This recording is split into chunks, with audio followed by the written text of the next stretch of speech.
The Shepherd's Treasure, only for reading.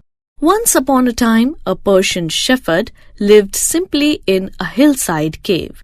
He owned nothing but a scarf and a sheepskin that he wore over his clothes to keep from shivering with cold. At night he wrapped himself in the warm skin and slept in peace. The shepherd was a poor man, but he was rich in wisdom.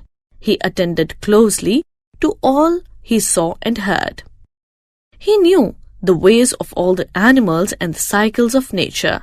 He knew the sky, the stars, the songs of every bird. His powers of observation were so keen that people who spoke to him believed him to be the wisest man in the world. After many years, word of the shepherd's wisdom spread throughout the land until at last it reached the Shah, ruler of all the people. I must meet this man. The Shah told his advisers. I must see for myself if he is as wise as people say he. The Shah put away his jewels and silk clothing. I wish to meet the shepherd and test him, but he must not know who am I. He told his puzzled advisers. They tried to convince him, but the Shah was determined. Dressed in a tattered cloak, carrying only some fruit and cheese in a small sack, the Shah got on the back of a tired old mule and rode into the hills beyond the city. He rode for miles and miles, gazing at the emptiness of the desert and wondering how a wise man could live in such a barren land.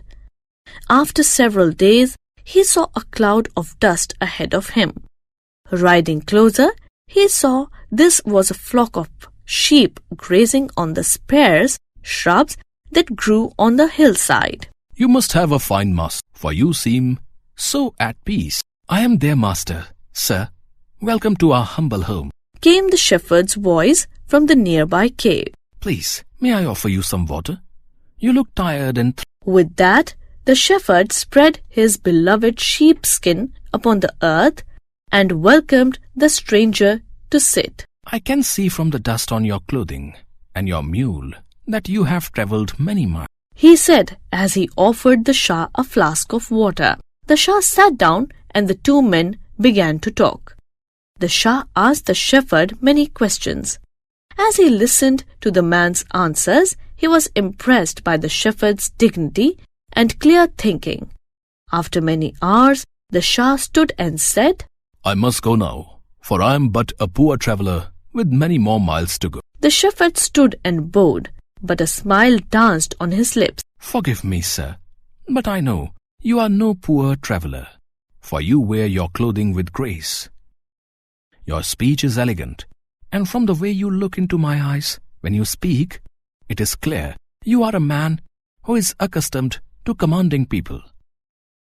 You are courteous, so I know you must have greeted many men of every sort. I believe you are king, sir. I am not speaking to Shah